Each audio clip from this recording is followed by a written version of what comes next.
Danny, thanks so much for coming on today. It is an absolute pleasure to be here. Thank you for having me, man. I really appreciate it. I really appreciate it. I just want to say this before we start.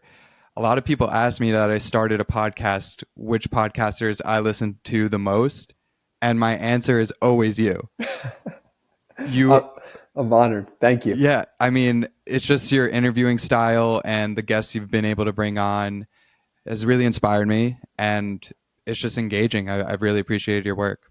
Thank you, man. That means so much to me. And, I just started the way anybody would start, which is just having amazing conversations and wanting to have amazing conversations with people all over the world.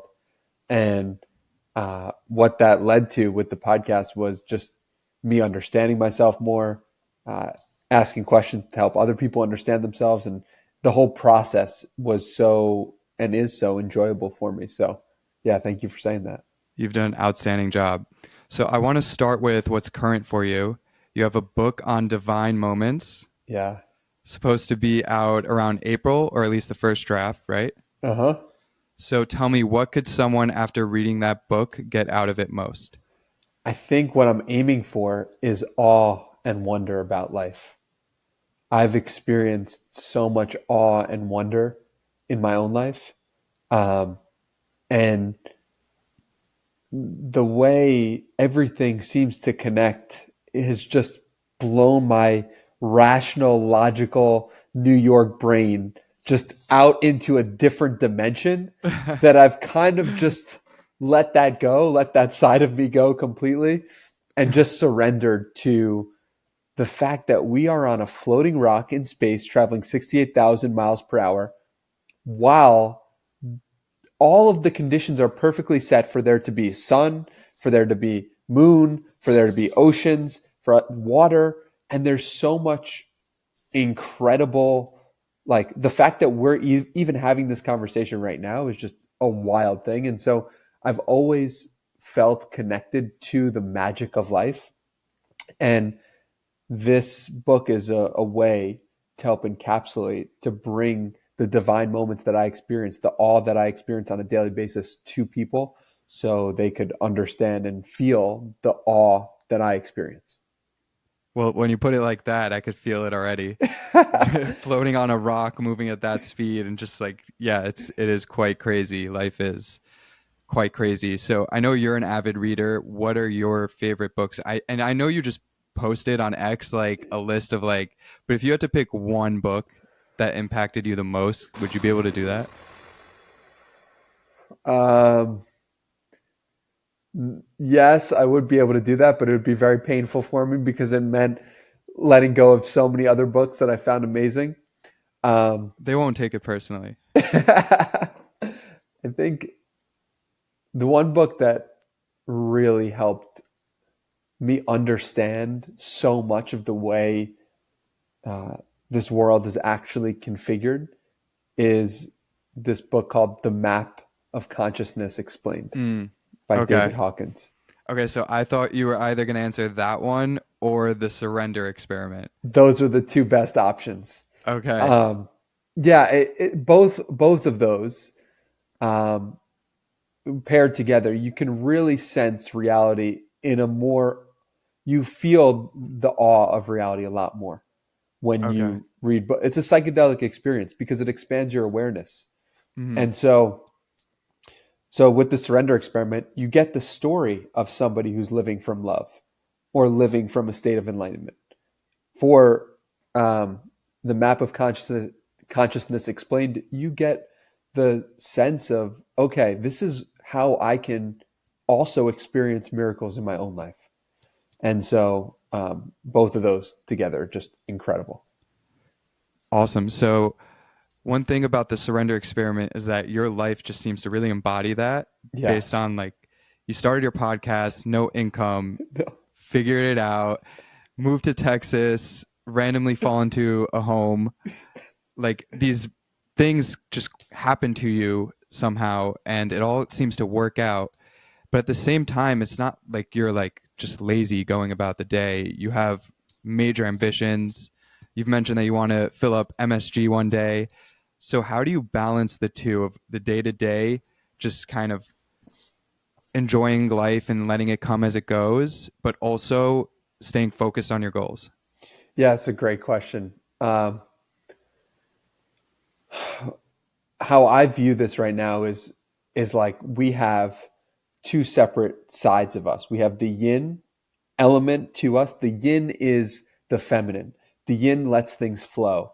The yin um, is the one who's might be late for the meeting. Mm, And we have the yang. The yang is the disciplined version of us. The yang is the masculine. The yang is the person who has goals, targets, and is going to hit the targets. And what I feel like I've cultivated in my life in this moment is a balance of the yin and the yang. And this balance is, to women, it's very safe because here you have a man who's embracing the fact that life flows in a direction that you cannot control. And for men, some men find it very intriguing as well because they're like, okay, this guy has goals. He knows where he's going, but also he's letting life flow. And so both of these aspects to me, and they're really important. And so how do I balance it? I am constantly having a gauge on, am I too yin right now or too yang? mm, Is mhm, my structure and routine, do I have daily non-negotiables for myself? mhm, If I don't, then I'm too much in my yin, too much in my feminine. mhm, Do I have too much structure and focus, and I'm not experiencing the bigger picture of life? Then I'm probably too much in my yang. And so for me, I find it's important to balance these two. Um, and the only way I've found out how to do that is trial and error. Of it could be in any given month, you could be more yang than yin. And so I'm just trying to figure out what's the best balance for me. And I've hit a balance right now that feels really good, where I have goals, I have non-negotiables to hit, but I'm also having enough space in my day for the unknown to fill itself in. that was very beautifully said. I appreciate that. I'm glad I asked. So my second question, I think, pertains, or my next question pertains a little more to kind of the map of consciousness, because I know you do coaching, Mm-hmm.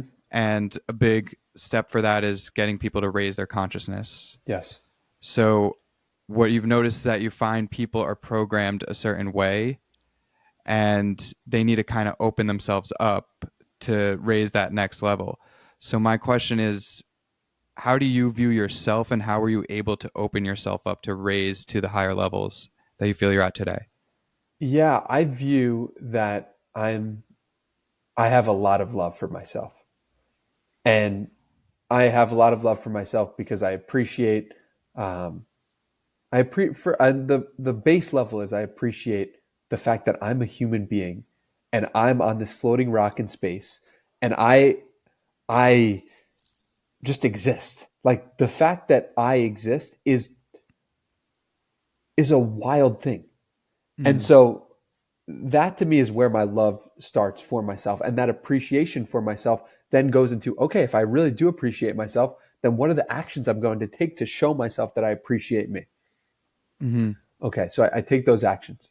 I fill in that mindset of complete love, acceptance, joy for myself as a human being.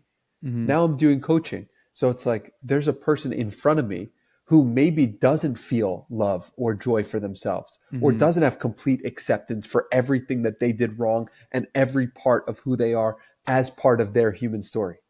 Well, now I can take my perspective of myself and my own life and put that onto someone else by asking them questions that can lead them more to loving who they are, their experiences, and who they are in this moment.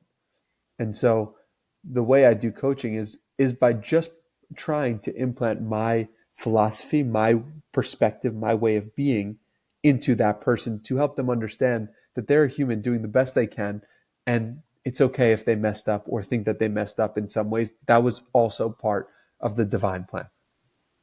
how do you practice that yourself? How do you reaffirm that love for yourself? By every time I don't love some action that I took or Mm-hmm, something like that, by looking at it and by holding it and asking myself, is it true? Am I believing a story that is true or is not true about reality?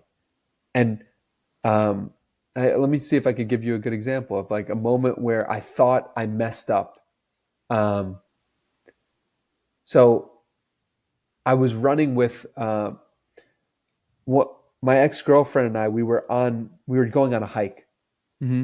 and I'm running on the hike. She starts running ahead of me, Mm-hmm. and we're in the woods, and I start running behind her to catch up with her, and I fall directly on my face. And I, in that moment, am so embarrassed. I feel so emasculated. I'm like, oh my God, I can't even run.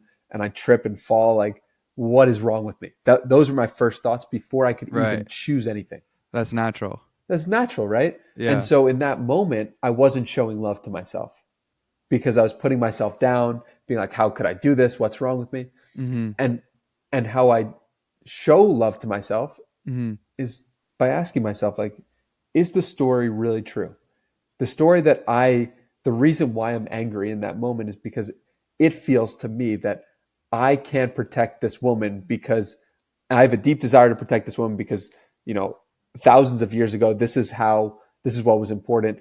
And Right. my belief about me tripping in that moment is believing that I am unable to protect her because I fall on my face. Like all of that story gets created and I could see that so clearly. Mm-hmm. And then it's like, okay, I love that was my perspective and my viewpoint. And I could see that my ancestors helped me create that viewpoint. And at one point in our history and evolution, that was necessary. And now it's not. And I can let that go and I can love the part of me that gets angry when I feel emasculated in that moment. And so that's how I do it in a practical way. Mm-hmm. I just analyze it, sit with it, and find where are the places I'm upset with myself and Mm-hmm. then really try to hold that part of me with love. Gotcha. So anytime you kind of feel maybe embarrassed or regret or any of those lower kind of energy levels, you look at it and analyze it and be like, why, is it because I'm programmed to feel that way? And then you kind of find the forgiveness to forgive yourself and move on and realize how divine everything really is. That's exactly right. And And that's natural. Those things are always going to happen. that's right. Yeah. That's incredible. One thing I want to ask you about this consciousness, the different levels, is pride, Mm, because that's like just under the level of truth, right? yeah. That's like, and a lot of people would, it depends how you perceive it, but some people would say like pride is a good thing. Proud of the things I accomplished, proud of my family or this and that. So how do you see it? Because just knowing from reading, I didn't read Map of Consciousness, but I read Power versus Force. Yeah. And we actually connected shortly after I read that, which I think is interesting. But my question is, how do you deal with pride? Do you try and push it away at points? Because I try and be careful when I use that word now, just from reading that book. Yeah, I think it's a great question. From my vantage point, to be proud of one's family is not coming from an egoic place. It's like to be prideful and to be proud are different things, Mm-hmm. right? If I say to you, could you imagine someone who's prideful? Now, that's a different person than could you imagine someone who's proud? Mm-hmm. Similar wording or letters, but not necessarily the same emotion. Yeah, it's And interesting. so I think what you're pointing to is like, okay, there's being prideful and being proud are two different things. Yeah. And it's okay to be proud of the things that you build and the things you Mm-hmm. create. That Mm-hmm. doesn't necessarily mean you're putting anyone down. But if Right. you say, this is the best thing because I created it, Right. now that's someone who's prideful. Wow. And that's below truth. So that's kind of how I see the difference. That's incredible how you just framed that. Did that make Is this sense? something that you've thought about before, or did that Never, was just never once thought about wow? Okay, that's awesome. I love what that. What did that click for you? What made sense for Well, you in when I that thought of moment? someone who's prideful, I thought of someone who might be like a little cocky, kind of, looks down people through their nose, or looks down on people a certain way. And when I think of someone who's proud, is someone who's already accomplished and feels like they have done something, and it's not so much showy, but just like almost this like humbleness of creating something. So it's that those are the two ways I saw it when you framed it that way. Yeah, that's beautifully said, and that and with the language, this is the interesting thing about language. Of Hmm. For someone, the word love means something completely different Right. than someone else who's thinking love, Right. and so that's why I recommend the book so much, is because you can get David Hawkins' definitions of these things, which Hmm. is in a deeper way and deeper truths to me than Hmm. what your initial thought about the word may or may not be. Yeah. Yeah. Language is really crazy how you could switch a few things around, sound similar, but yeah, it's crazy how you could put things like that. So your mission in life is to elevate the consciousness of humanity, right? Yeah. Yeah. Starting with myself. I believe you tweeted something like that and Elon Musk engaged with it. Yeah. That's great. I was looking for the tweet. I couldn't find it. What did you tweet? I don't know. I don't know. I You can don't find it even. right now if you'd like. Yeah, yeah. I'm curious what it was. All right. Let's see. Um, hey, Danny Miranda. The purpose of life is to elevate our consciousness. I think it was something like that. Elon. Um, it's interesting because the first thing that I stumbled across when I searched that, the purpose of life is to elevate our consciousness, is Elon Musk saying on January 11th, Hmm. I found meaning in the idea that we should preserve and expand consciousness and explore the universe. Um, I found meaning in the idea that we should preserve and expand consciousness. To me, that I don't know what the tweet was, can't Hmm. find it exactly, but I think there's a lot of truth to the idea of the purpose of life is to expand our consciousness. I Yeah. find that um, to grow our awareness for me feels so great and helps more people and helps yourself in the process. And when you get new viewpoints on yourself, you're often expanding your consciousness. When you are giving love to people, you're expanding your consciousness. And my mission is like, can I just expand my own consciousness to the point where other people's consciousness are expanded as well? That's a natural byproduct of me gaining Right. awareness, is other people gaining awareness. Right. Is there a way for you to track that? So I used to be into muscle testing with David Hawkins and Yeah, doing yeah. that. Yeah, yeah. And I've stopped doing that because it was making me Overdo it. there was just no way for me to validate the findings. Mm. And so I'm very curious to explore that further, but I would Hmm. want to do it in a way where other people are also doing their calibrations of consciousness as well, so Yeah. that you don't get into an echo chamber of yourself, which can create pride and which can build up an ego that is not actually helpful. Interesting. Yeah, it would be really cool if we were able to measure everybody's consciousness and kind of almost a requirement to like elevate that. That would be really interesting. Well, it's fascinating that we can't measure energy. Everyone can feel energy. Everyone can Hmm. feel, oh, this person's really energetic, or oh, this person is really loving, or oh, this person is really angry. Like people could feel that. Like Hmm. when someone walks into a room, everybody knows that how that person's energy is affecting the entire room. And yet we cannot measure it in this moment. In this moment, in 2025, there is no way other than the calibrations that we've talked about, Hmm. where someone could walk into a room and easily, so everyone else could validate the finding that this person is operating at this place and put a number on it. And I just think that idea alone is worth $1 billion. That idea alone Yeah. would help so many people, because Yeah. if we could have an actual way to see energy levels, that just it would just create so much more understanding for people. Yeah. It's too much to kind of have a human just like check people on a, on a muscle test on a day to day. But if a computer or machine can do it, that would be really interesting. And we track and we grow in the things that we can measure.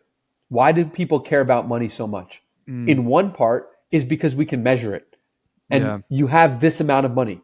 Why do people care about like weightlifting and how much they can bench, or why do they care about how fast you run? It's like you can measure it, and human beings we love measuring things. And if we can find a way to measure consciousness, that It's is insane. universally That's a agreed brilliant upon. idea. I mean, people would imagine if the status symbol was how loving you could be. Our entire world would be different. Yeah, it's crazy to think about that because people would think about consciousness so much more if there was like a number you could put to it. Yes. That's Yes. crazy. So, what about like lie detectors? Because I feel like to some degree, like the muscle test is a lie detector test. Yeah. It detects the Are difference they between based on the truth. same type of? I'm not sure because I don't know much about lie Yeah, detectors. The basic idea behind David Hawkins muscle testing is that our body becomes strong from true statements and our right, body becomes weak amongst false statements. right. And so if you just live in what is true, you become stronger. And Mm, that's the basic idea behind it. I don't know lie detectors and how that yeah, works exactly, be but interesting to look into that. definitely. So, I have a question. What's a day in the life for you like? So wake up around 8 to 8:30. Hmm. Um, either go for a run or do 20 to 30 minutes of push-ups. 20 to Uh, 30 minutes of push-ups? so I do push-ups on the 2-minute mark for 20 to 30 minutes straight. Sets of 20, 25, 30. Um, How many do you end up doing after that? this morning I did 305 push-ups. So it was Good for 25, you. 30, 30, so it was 11 sets. Uh-huh. 300 push-ups you could get done in 22 minutes. It's pretty incredible. Like done, Yeah. easy. 300 push-ups, gone. Have you ever went for like as many in a row as you can? When I did a men's retreat for the second one, I believe it was one day. The Hmm. mission was to do 1,000 push-ups, I and I love that. think like 75% of the people did 1,000 push-ups, which was incredible. That's Um, sick. so just Are a you still cool doing those? men's retreats. Yeah, I mean, I am doing men's retreats, but I don't have any on the books currently for 2025. But Okay, yes, awesome. Awesome, um, yeah. and so I do some sort of exercise in the morning. Um, Before the exercise or after, depends on the day, I'll do a 20 to 30 minute meditation, Hmm. whatever feels resonant and true for me in that moment. After that, at 10 a.m., I have this calendar block for writing with my friend Talia, where Mm. we see each other on Zoom and we just write back and forth, where we're both writing in our own documents, but we're having accountability for each other. Hmm. Around 11:15, I typically do an integrity call with my friend Alex Hardy.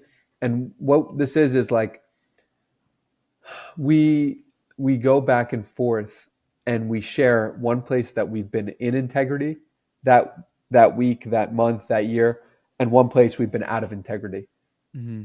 that week, that month, that year, or before that. And then we talk about that, and that's really helpful. And then from noon to 6, I have coaching calls, just regular conversations with people, Zooms, meetings, stuff like that. Around 7, I'll eat, and around, let's say 8 to 11, I'll be doing reading or meditation, Hmm. and then 11 to 12, I'll go to sleep. And that's a Okay. day. That's a day in the life That's a great day. in February of 2025, subject to change. Of course. So out of that day, the end, I guess you make some time to read. Is there anything else you like to do for fun? Everything I do in a Is for given fun. day is fun. Okay. Like this is fun. The conversations I have with people is fun. The Hmm. reading I do is fun. The writing I do is fun. The meditation I do is fun. There is not a single part of my day that I'm like, this isn't fun. I mean, Hmm. I'm running. If I run for an hour, it's like, there might be moments where I'm like, oh, this is annoying and I don't want to run and or whatever. But I'm like, overall, I'm having so much fun with life and everything I'm doing is fun. That's amazing. Do you like to go out to eat? Like, do you have a diet that you stick to? Yeah, I like to go out to eat. But most of my diet is fruit, white rice, sweet potatoes, chicken, steak, uh, turkey is very simple. It's, it's as simple as you can get. I have some bread here and there. Nothing too complicated about my diet. It's just the basics. Right. Right. Okay. So I imagine you're cooking sometimes at home, sometimes you're going out. When you're going out with friends, I know you have your run club. Are there other like social experiences you like to go to? Yeah, I host a meditation at not every Sunday, but most Sundays at 3 p.m. I mean, it Hmm. was most Sundays. Now I've done just one this year so far. Um, but yeah, I love hosting the meditation. There's a lot of events that happen in Austin where Hmm. people come together and people grow, and just like um, I hosted a prayer circle that was awesome. Hmm. So most of my life is dedicated to how do I show up from a place of loving myself the most, and then how can I serve and give that to others? And to me, that is the funnest thing I could think of, and the funnest thing to do on a daily basis. Um, but it's interesting because in New York there was so much drinking involved, and Right. I was about to get to that. yeah, Yeah. yeah. And so I went to my friend Talia's wedding, and someone in her bridal party uh, asked me when I walked into her Airbnb, like, "Hey, do you want anything to drink?" And I was like, "Oh my God, no one's offered me to drink in years." Like at this Hmm. point, like that's a Hmm. wild thing. And so um, I guess I've just set up my life, or my life has.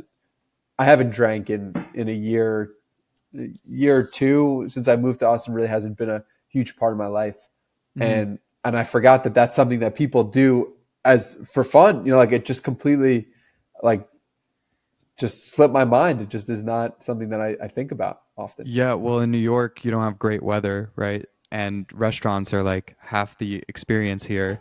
Yeah, And with that comes you have a drink or you go to a bar after. yeah, So I have a question. What's dating life if you're not like asking a girl out to a drink? yeah. I mean, for me, I met one of my ex girlfriends at a plant medicine ceremony, and A another plant one medicine? What's that? plant medicine ceremony. What like plant medicine referring to like Like a mix of canna, sassafras, um, psilocybin, okay. like, and so it was a ceremony that uh, that one person like created, and then like 15 people attended. So that was like one Hmm. way in which I met someone, which I would not recommend meeting a partner, and I wasn't intending to do Hmm. that. Well, Um, sometimes that's how it goes. that sometimes that is how it goes. Um, and then another was just through a party, that a house party Hmm. around Halloween. So I don't know, and also just like, what do you do in Austin if you're like looking to date? You just go to Whole Foods. You could ask a girl out. Right, You could right, find some, right. like I don't. Yeah. It's interesting though. It is such a part of culture Yeah, to. and especially in New York, like the first thing to ask is like, "Hey, want to go out for a drink?" Mhm. And I feel like it shouldn't be that way.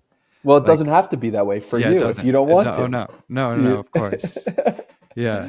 like you create the custom, and if you find it enough times that this is an interesting thing where you can either shape yourself to the environment, or you can make the environment shape itself to you.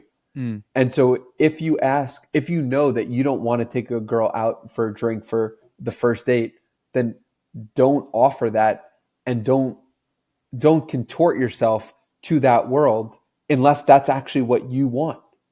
right. And so if you can say, no, I actually want to go for a workout for my first date, or no, I actually want to go for a walk for my first date, like, then you are filtering out. If some girl says, oh, like he's taking me for a walk for my first date, that's gross. Like, okay, then Not for that's you. not Yeah. it's not the person Next. for Yeah. you. Yeah, absolutely. Yeah. I like coffee, tea. There's a lot of other options. Yeah, it's great. You mentioned psilocybin. Have you used mushrooms to any degree? Yes. So I, I mean, one in this plant medicine ceremony, that was one time. The other time was a random day in September. I was just in my apartment Hmm. and had a free day. and took mushrooms, and it was very enlightening. You Yeah. know, it was very enlightening. I mean, it was an awesome experience. Yeah. I feel like that's something that might start to get a little more popular, and maybe kind of, I mean, I'm in the alcohol business, as you know. I produce wine, so like this whole alcohol consumption going down thing is bad for business. And like you could feel it, especially through the retailers who like our liquor store partners that carry our wines are slower than they were 3 to 4 years ago. Yeah.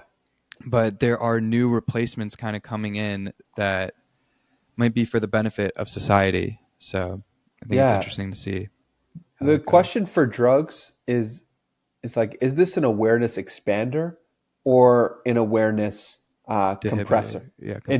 Inhibitor. Yeah. I Yeah. mean, and I think in some ways alcohol can be an expander, but for the Mm, most part, it narrows my focus in a way, and it kind of pushes reality and makes it less clear yeah. versus making reality more clear in the case of mushrooms. Yeah.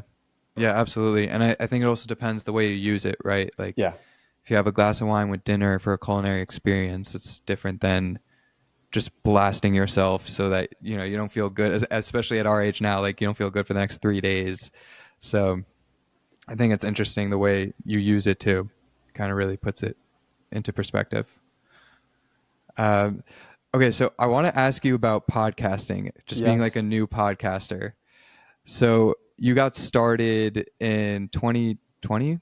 Yep. September 2020. Okay. How did you get started? What equipment did you start with, and what did you learn in that process? Like, I think I had a Blue Yeti microphone. I mhm. wouldn't recommend that, but that's what I had. And I got started. It was on Zoom. I mean, it was on You're using Skype. Zoom. I Oh, was Skype, really? Skype, and it was Oh, no way. no video because I was Right, scared to put right. myself out there from a video perspective. Um, Until Gary V until hopped Gary on. Vee, that's right. Um, and my whole idea was I'm going to be as open with my process as I possibly can be. I'm Hmm. going to be open with sharing. I'm going to be open with um, my excitement, my joy, and let me just share what's going on as it's happening. Mm. So that was my whole process. I mean, Riverside's great. You have a great microphone. It's awesome. I don't I don't think like it's not necessarily about the equipment. That will naturally take care of itself. For me, it's always been like, okay, if I wanted my show to grow really fast, what would I do? I would create some unique angle, Mm. and I that angle would um, be something that's not being covered in the market right now. If I didn't care about that and I was doing podcasting for the sake of podcasting Hmm. and I just wanted to talk to people I found interesting, I would just do that. Yeah. And so that's kind of the battle that I had and that I would go Hmm. back and forth on was, okay, I don't really have a unique angle. Okay, I'm going to do deep research on people and that's going to be my unique angle, Hmm. which it kind of was. And then it, Hmm. it was, what is this the deepest, truest expression of me? What do I want to do? And so it was this whole battle internally, and I wasn't Right. 100% clear on what I wanted from the podcast. And thus I had great results, but I also, in the sense that I interviewed amazing people, but I also wasn't consistently getting views to the level that I could have if I was more strategic about the Hmm. whole process. Interesting. And for you, was it ever about the views? Sometimes it becomes about that without even, you know, making it about that. Yeah, I found that it definitely, there were moments where it became my North Star because it was the thing that I could measure that could Right. validate that I was doing a good job. And your views went up over time. They did.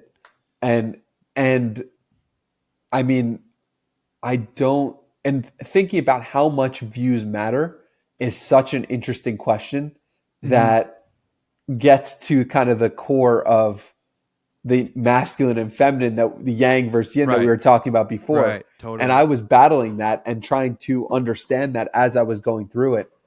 Um, so yeah, to answer your question, yeah, views definitely mattered to me at many moments, and Mhm. also they didn't matter to me at the same time at many moments. And so Yeah. that's the nature of doing a podcast and doing anything creatively. Right. Like for me, the best part of this experience is right now. Mm-hmm. You know what I mean? And then sometimes when I get caught up in the performance of it, it can get me a little like riled up the right or wrong way, depending on how it performs. But really just going through this experience and reaching out, meeting people, talking, having these conversations is so worth it. It changes you, just the process Yeah. itself. You do this 100 times and you will be a different person on the other side of it. There's no Yeah. way that you can have 100 deep introspective conversations with people about themselves that doesn't shape you in some way. It's impossible. So, Right. it's Absolutely. awesome. So your roster of guests is expansive. Yes. I don't want to make you pick one because like these are really well-known people, but is there someone who really had an impact on you? I think the Mike Posner Maybe a few. Yeah, the Mike Posner episode is the first one to come to mind because of how it was a few different things coming together in the same moment. Mm-hmm. The first is that Mike Posner, I was depressed out of my mind living in San Diego in August of 2019. And I would listen to Mike Posner's music and his podcast at the time. Mm-hmm. And I would just say to myself, this guy is onto something. Like, this guy is helping me.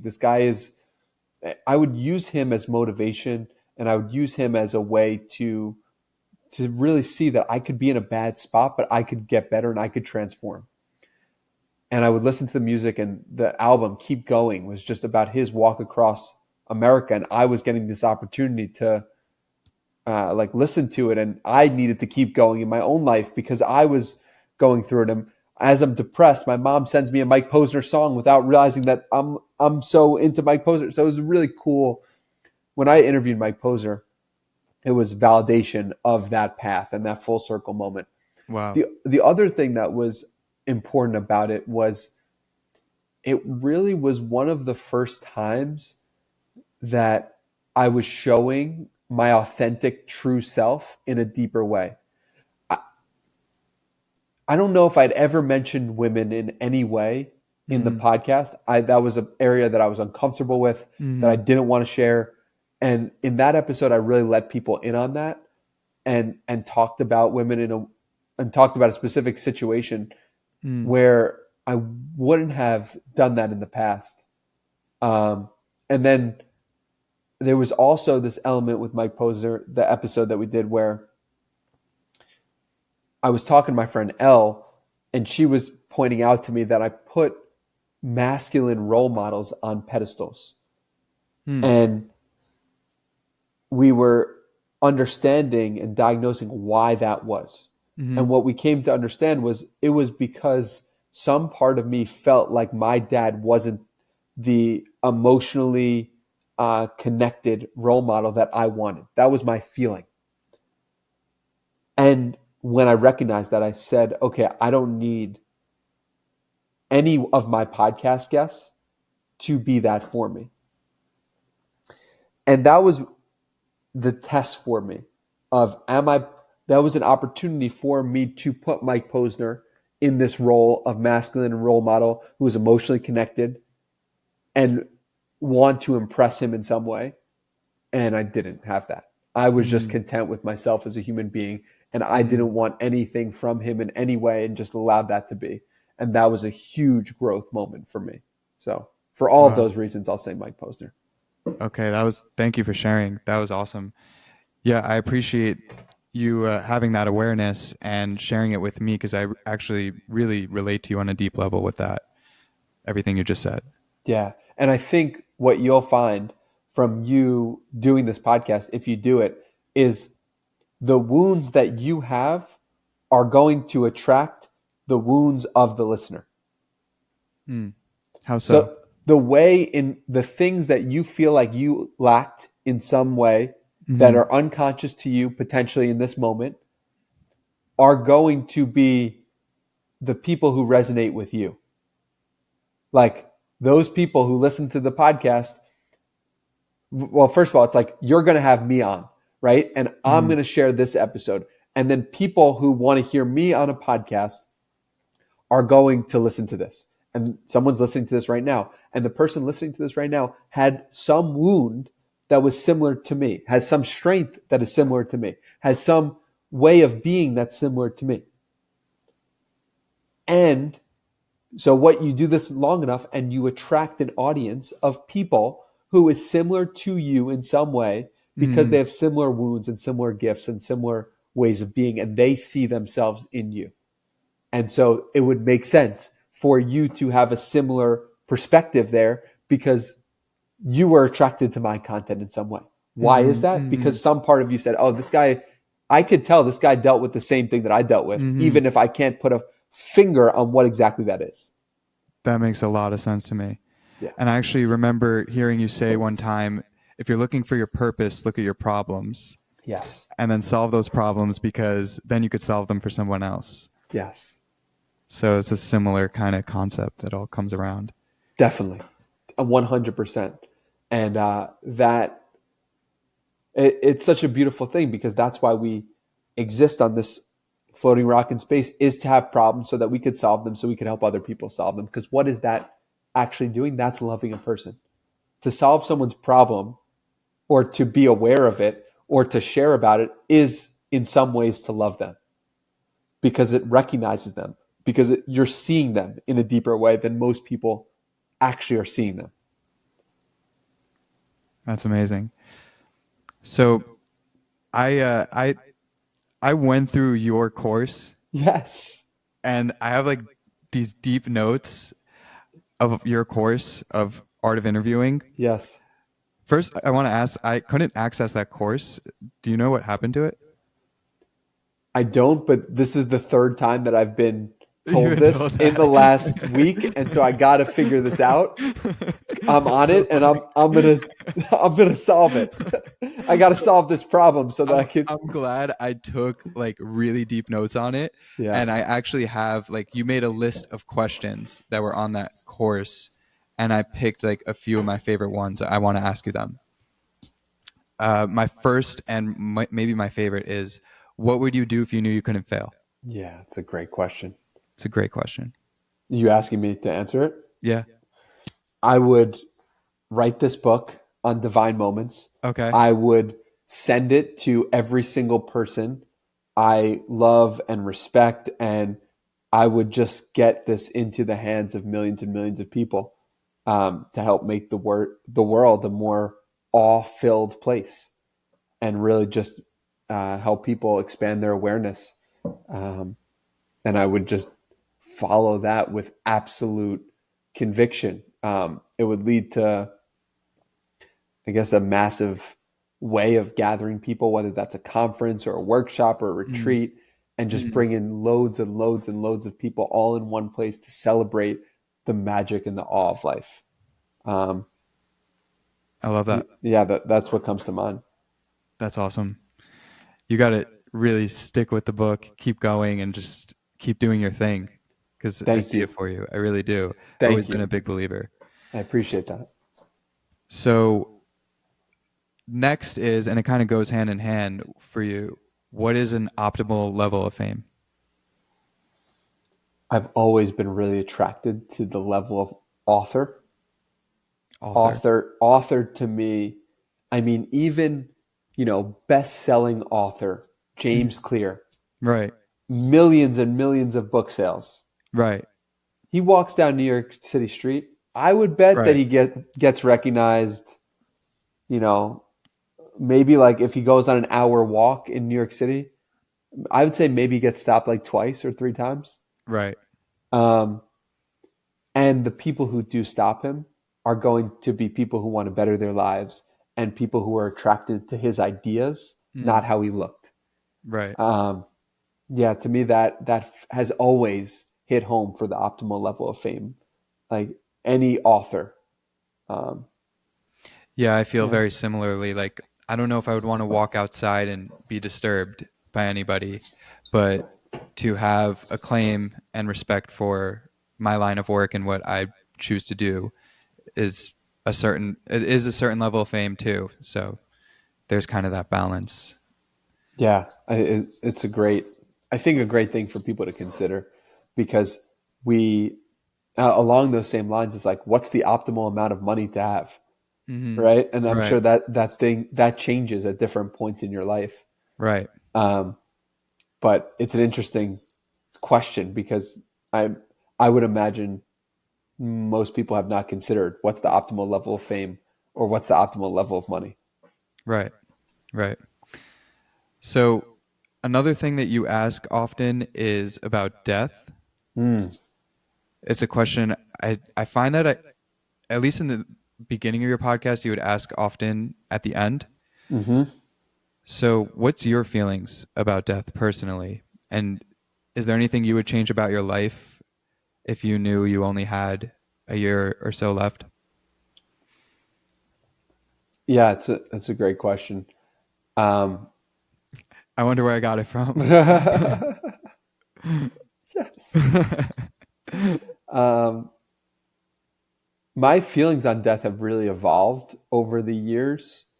Um, I read this great book called The Light After Death by Vincent Tolman, Mm, and it made me cry deeper than any book I've ever really? read.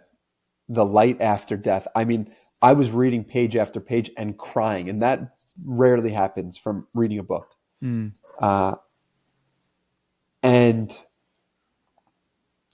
I truly, truly believe with every fiber in my being in this moment in time that what happens after death is you get connected to the force that is creating everything. And that force is light, and that light is all loving. Um, and it completely loves you. That's my genuine feeling. And so, okay, so let's say you die, like, we think of that, or many people think of that as a negative thing, or like, how, like, that's so sad, oh my God. But what if we have it wrong? What if you return back to infinite love? That is an entirely different way of being with death. So, and listen, I love my body and I love my mind and I love being on this planet. And mm, also, I imagine I'm going to love being not on this planet as well, and being connected with infinite light. So, what would I change if I had a year to live? I probably would have the book done sooner, or hire somebody to write the book mm. in a way that is real to me and true to me. Um, yeah, I wonder if I'd get my grandparents and parents to move to Austin for a year. That would be my mission. I think I could make that happen. My brother, I would love for him to move to. Basically, it would force everyone I love, and Mm. I'd force them to come to me, Uh-huh. and that would bring me a lot of joy. So you have a really close relationship with your family? Yeah, I have a lot of love for them. That's A, awesome. a lot of love for them, and as I've grown in awareness, it's been cool to be able to give forgiveness and appreciation for the ways in which I was raised, and the resentment I held against my dad for not being Mm, emotionally connected is like such a non-issue in my current worldview. It's like I love him for him, and I'm so grateful that he wasn't any other way except the way that he is. And mm. so, yeah, um, yeah, a lot of love for my family. That's amazing. I feel the same way about mine. I know you mentioned your brother once in a post. How did your perspective about him change over time? Yeah, so my brother is such a light in this world. When I was younger, I would bully him, and I just You're would put him. older? I'm 3 years older than him, Mm, and I would just put him down, and it wasn't all the time, and there was love underneath that, and I think he knew that, but I didn't fully want to recognize how incredible of a human being he was for following what was true to him, because it put under a microscope all the places where I was not doing that for myself. And as I've removed the gunk from my life, all of the judgments, insecurities, what's been left is really just I'm like my brother. my brother started a run club at his job or office, and he's just such a light, such a lovable person. Everybody loves him. He's just so connected, and he's such a role model for me and an inspiration. And so he's a good person to bring into my mind if I ever wonder what the right thing to do is in a situation. What would Max do? This is the most loving action, treating others with kindness. And this kid should be a professional gift giver because he gives gifts better than any person known to man. One year for Christmas, he got me a Times Square billboard of my podcast.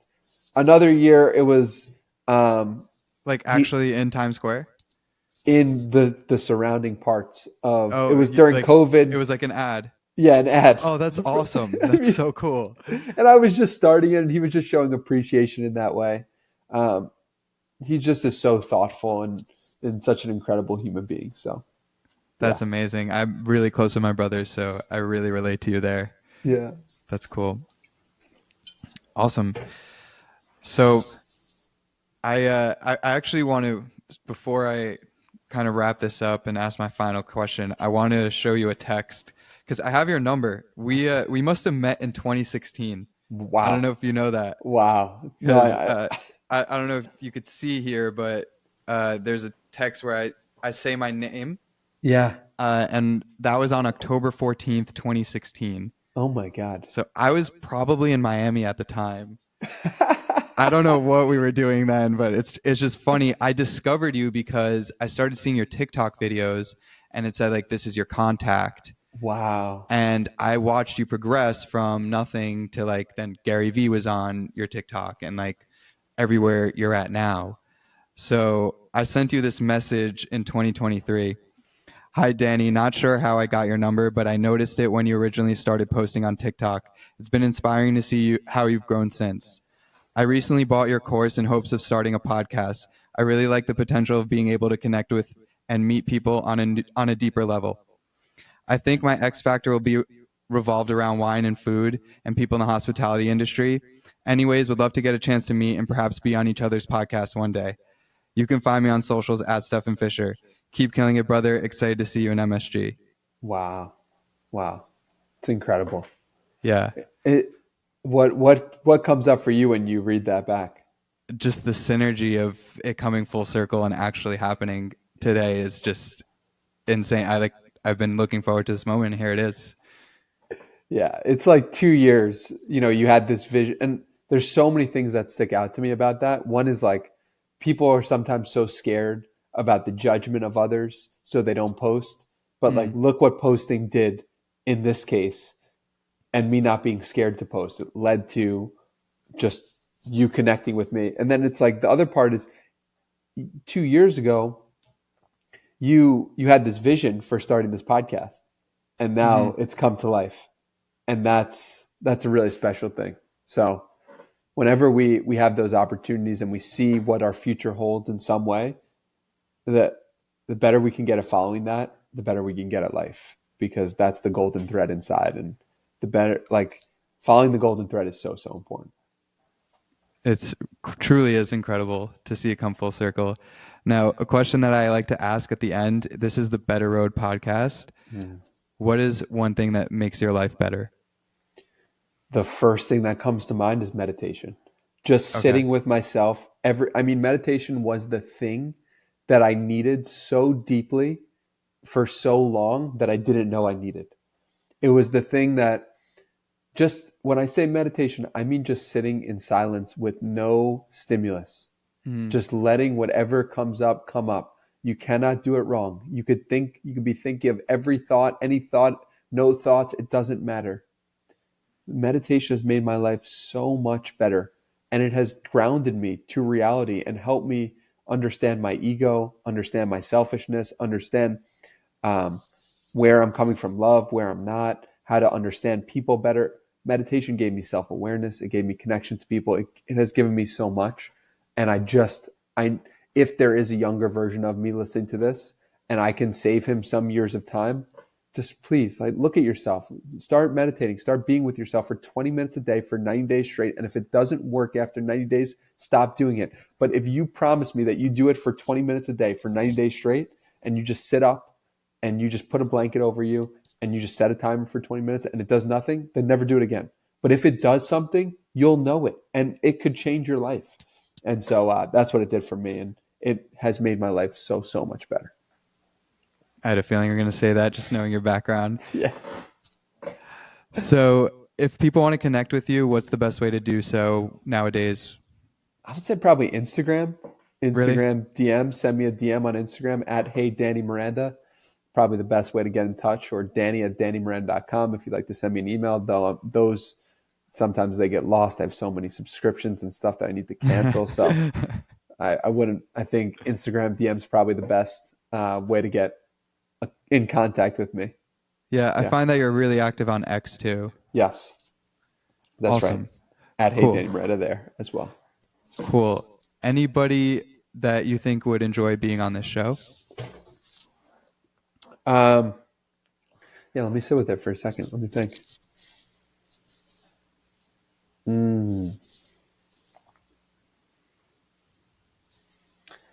My friend Noah Heisman comes to mind.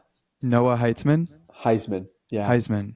Yeah. Sounds familiar. Okay. He's been on the podcast, I believe, episode 296, and he's just a great role model for men, and he's just an incredible human being. So awesome. I'll have to check that podcast out, and we'll connect with Noah. I appreciate that. Danny, thank you so much for coming on today. This is like pretty much like a dream come true already. So, I mean, you really are the person who inspired me to start this, and having this conversation meant a lot. So I really appreciate it, and I hope that we could connect soon. I haven't been to Austin yet, so when I do make it down there, you're definitely the first person I'm reaching out to. Amazing. Dude, thank you so much for the time. I know what it feels like to interview someone who inspires you so much. And I'm really grateful that I can play that role in your life. And I'm looking forward to you playing that role in someone else's life, because that's how the cycle goes. And when you come to Austin, definitely hit me up and let me know you're here. Much love, bro. Thanks again. Much love. Peace. Later.